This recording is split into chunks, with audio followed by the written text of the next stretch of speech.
ఈ వీడియోలో మనం పాలపల్ల పందెం గిత్తల ఎంపిక విధానం అనేది ఎలా ఉంటుందో తెలుసుకుందాము. మళ్ళీ కొత్త కాన్సెప్టా? ఊపిరి పీల్చుకోవడం కూడా టైం ఇవ్వట్లేదురా. చాలామంది అనుకుంటారు లక్షలు పెట్టి ఈ గిత్తని ఎందుకు కొన్నారా, అంత రేటు పెట్టడానికి దీంట్లో ఏముందా అని ఆశ్చర్యపోతుంటారు. కొన్నప్పుడైనా అమ్మినప్పుడైనా వాళ్ళ రియాక్షన్ అనేది పక్కన వాళ్ళది సేమ్ ఉంటుంది. ముందుగా ఈ పోటీలకు పనికొచ్చే గిత్తల్ని సెలెక్షన్ అనేది నాలెడ్జ్ ఉండాలి. ఫస్ట్ ఆఫ్ ఆల్ అది ఉంటేనే సక్సెస్ఫుల్గా ఒక గిత్తని మనం ఎంపిక చేసుకోవచ్చు. మనం ఏజ్ వైజ్గా సెలెక్షన్ ఎలా చేస్తారో చెప్పుకుందాం. ఫస్ట్ ఏంటంటే ఒక గిత్త ఇది కాంపిటీషన్కి పనికొస్తుందా లేదా అనేది పాలపల్లల్లోనే పక్కా అర్థమైపోతుంది ఎవరికైనా. అది 10 నుంచి 11 నెలల వయసులోనే ఇది ఫీల్డ్లో పనికొస్తుందిరా అనేది మనం ఐడెంటిఫై అనేది చేయొచ్చు. ఇందులో ఒక 10 పాయింట్స్ ఉంటాయి. 10 పాయింట్స్ గురించి ఇవాళ మనం డిస్కషన్ చేద్దాం. వీడియో లెంత్గా లేకుండా షార్ట్గా చెప్పేస్తా. ఫస్ట్ పాయింట్ ఏంటంటే దూడ హైట్ ఎక్కువగా ఉండాలి. 6 పళ్ళకి వచ్చేసరికి 60 నుంచి 61, 62 సైజులకి వస్తుందా లేదా అనేది మనం పాలపల్లలోనే గమనించుకోవాలి. రెండోది వచ్చేసి దూడ నడిబారు లెంత్ ఎక్కువగా ఉండాలి. అంటే దూడ వీపు ఉంటుంది కదా, వీపు అనేది కొంచెం లెంతీగా ఉండాలి. లెంతీగా ఉన్నది ఏంటంటే కొంచెం హైట్ పెరగడానికి ఛాన్సెస్ అనేవి ఎక్కువగా ఉంటాయి. ప్లస్ స్టిఫ్గా ఉంటుంది దూడ అనేది. మూడోది వచ్చేసి కాళ్ళల్లో మంచి బలం ఉండాలి. ఎలాంటి పిడులు వంపులు ఉండకూడదు. ప్రీవియస్ వీడియోలో చెప్పా కదా, పిడులు వంపులు ఉంటే దానివల్ల మిస్టేక్ ఏం జరుగుతుంది అనేది. ఒకవేళ మీరు చూడకపోతే ఆ వీడియో వెళ్ళి చూడండి ఒకసారి. ఫోర్త్ పాయింట్ వచ్చేసి బ్యాక్ తోక మట్ట ఎక్కువగా లావు ఉండకూడదు. తోక ఎగుతోక ఉంటే బెటర్. అంటే తోక అనేది దాని టైల్ ఉంటుంది కదా, షార్ట్గా ఉండాలి.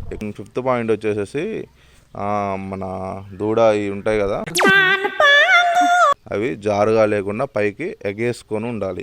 ఆ జారుగా ఉండడం వల్ల ఏంటంటే అవి అటు ఇటు ఊగుతూ ఉంటాయి. కొంచెం మళ్ళా దానికి చిక్కా వేసి తాడు నడుముకి కట్టాల్సి వస్తుంది. అంతా లేకుండా కొంచెం చిన్నప్పుడే చూసుకోవాలి. చూసుకుంటే మనకు తెలిసిపోతుంది.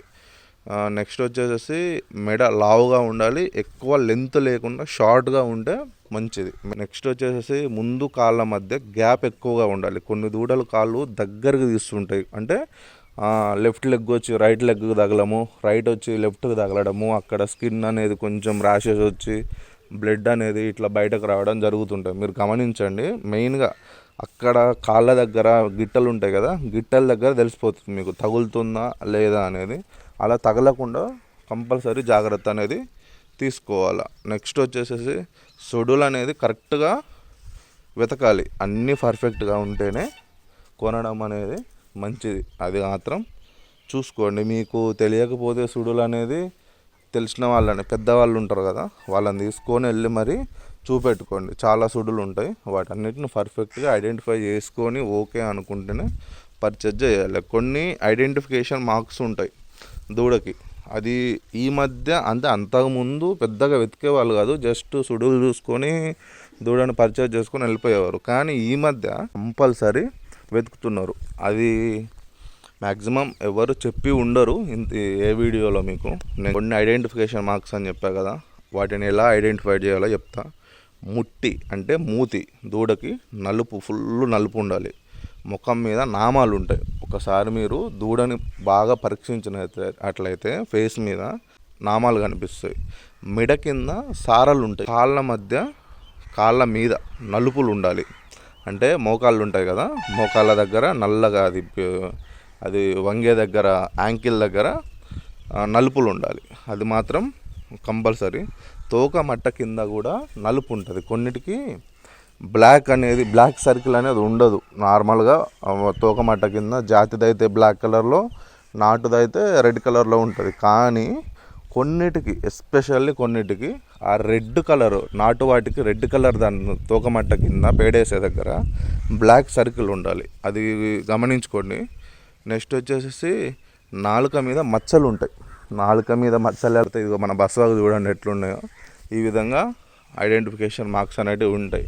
ఈ మధ్య ఎక్కువగా చూస్తున్నారు ఇవి. అది దూడ. నెక్స్ట్ వచ్చేసి దూడ కంపల్సరీ ప్రాక్టీస్లో ఉంటేనే పర్చేజ్ చేయాలి. కనీసం టైర్ ప్రాక్టీస్ అయినా ఉండాలి. దూడ హెల్దీగా మంచి టెంపర్ ఉండాలి. ఈ పాలపల్ల విభాగంలో దూడకి అరక సేద్యం బాగా అలవాటు చేసి దాన్ని కంట్రోల్ చేసుకుంటాడు. ఎలా వెళ్ళాలి, ఎక్కడ ఆగాలి అనేది రైతు మాట కంపల్సరీ వినుంటుంది ఈ పాలపల్ల విభాగంలో. సో కంపల్సరీ ఈ పాలపల్ల దూడల్ని ఎంపిక చేసుకునే దాంట్లో అదే పందెం కాంపిటీషన్స్కి ఎస్పెషల్లీ ఈ 10 పాయింట్స్ అనేవి గుర్తుపెట్టుకోవాలా మీరు. ఇవి ఉంటేనే పర్చేజ్ చేయండి.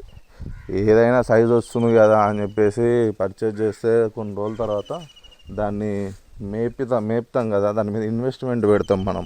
ఉలువలు, ఫుడ్, డిఫరెంట్ టైప్ టానిక్స్ అవన్నీ పెంచుకుంటూ వస్తారు కదా.